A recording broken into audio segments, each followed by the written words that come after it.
يا أيها الذين آمنوا اتقوا الله حق تقاته ولا تموتن إلا وأنتم مسلمون. بسم الله الرحمن الرحيم. الحمد لله رب العالمين، والصلاة والسلام على محمد وعلى آله وأصحابه أجمعين، أما بعد. نعم، مسئله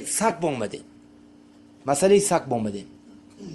سگ گفتیم سگ بسیار هزارها سگ است، لیکن از همین فقط سه حالت به جایی سگ گرفتن، یعنی برای رمه، برای چوپان، برای دهقان و برای شکار. خلاص دیگه چیز نیست. فهمدید؟ ایزن حالت ضرورت بوده سینه. فهمدید؟ دیگه حالتان سگ داشتن حرام، یعنی اصد سه حالتان جایز سگ داشتن، فقط برای شکار یا که برای چوپان یا برای دهقان. چوپان سگ به محتاج، برای که سگ گرگ‌های میترساند. دهقان سگ به محتاج، زمینش کلان تا که حیوان‌ها زمین به در اومده زمین پایمال نکنن، و این محتاج چی است؟ سگ است. و شکارچی سگ به محتاج، سگ معلم، کلب المعلم، سگ میفرستاد. سگ مثلا چی میکند این به؟ یعنی چیه؟ شکار میکنه، شکار کرده میبیارد. یعنی در حدیث نمیتونن جناب نمیگیرن اگر سگ استفاده کنن در سگ جایز که این چیز. نعم، نهى النبي صلى الله عليه وسلم عن اقتناء كلب الا كلبا لصيد او للصيد الماشية او نعم الا صيد الماشية او الزرع او صيد او الزرع او الماشية. سه حالتان جایز. اذن این گرفتیم که سگم چی بوده است، یعنی فروختنش حرام. فهمدید؟ سگ فروختنش چی؟ حرام، جایز نه. هم به جمهور اهل علم، یعنی این به طبع نص اومدگی. نعم، نص اومدگی حدیث، نعم، حدیث ابو مسعود الانصاری رضی الله تعالی عنه. نعم، نهى النبي صلى الله عليه وسلم عن ماذا؟ عن ثمن الكلب.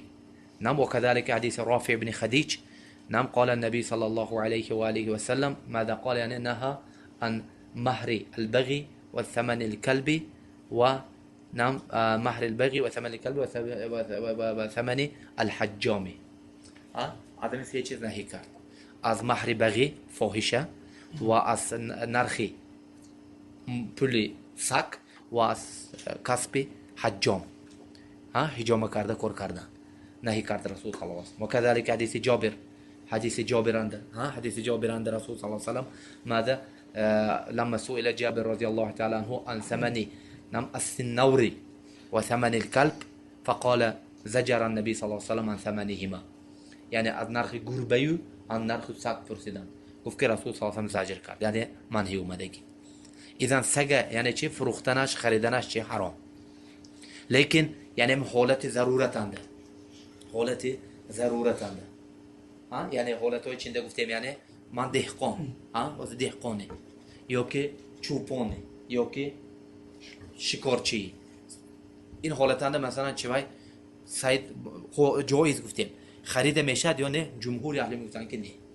جمهور اهل علم، مالکی، شافعی، حنابلة، جمهور اهل علم، یعنی حتی حسن البصری بود، بعضی اهل علم گفتن که لا ابالی، گفتن اکلت ثمن الكلب او ثمن الخنزیر، فرقش نه، وای خوک باشد یا که سگ فروختنش باشد، هر دوش هم یک. فهمدید؟ این چیز جایز نه. جمهور اهل علم گفتن، یعنی بعضی اهل کوفه گفتن جایز نمیده، مادامی که انتفاع باید جایز بودیست جایز. لیکن ما گفتیم که انتفاع جایز، لیکن حالت ضرورتنده. این حالتنده یعنی چی؟ مرده هم خیلی فروخته میشد، یعنی مرده هم حالت ضرورتنده ممکن خوردنش. یعنی چیکار میکنیم؟ گوسفندای مرده بازار به برابر میفروشیم، عرق برابر میفروشیم. فهمیدید یا نفهمیدید چی؟ برای همین یعنی بعض اهل علم تفصیل کردن، بعضی اهل علم چیکار کردن؟ تفصیل کردن. تفصیل یعنی تفریق کردن. یعنی نام یعنی حاضر حقیقتا تو چوپانی بازار بمیری مثلا چی وای سگ خریدنی یک عروس سگ فروخته است. میگویی این فروختنش ممکن نه. حدیث ابو مسعود انصاری با اومدگی رافع ابن خدیج با اومد، حدیث جابر با اومد. گفته باید چی میگوید؟ یعنی میگه تو به میگوید که و علیکم السلام و رحمت الله و برکاته. نمیفهمه چی گفته. این حالت انده ایزان چی میگوید؟ یعنی این قول ابو محمد ابن حزم و شیخ الاسلام تیمیه، شیخ الاسلام ابن القیم میگوید که این حالت انده ممکن میخری. نام الاثم على الباعی لا على المشتری. وای گناهگار میشه، تو گناهگار نمیشی، برای که تو دیگه راه نداری. یعنی فهمدید؟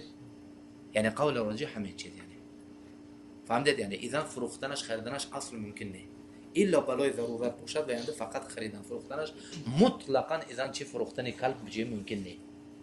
مطلقاً یعنی چی بدست؟ یعنی سگ فروختنش چه ممکن نه. كذلك قول بعض اهل علم گربه فروختنش خریدنش اذا چه ممکن نه. فهمدید؟ اذا همین قاعده میشه. همین قاعده میگیریم اذا چیزی که از وای مثلا انتفاع فایده بردن حرام، فایده بردن از حرام وای و چی کردنش اذا فروختنش چه ممکن نه. یعنی فروختنش خریدنش اذا چه بدست؟ یعنی ممکن نه.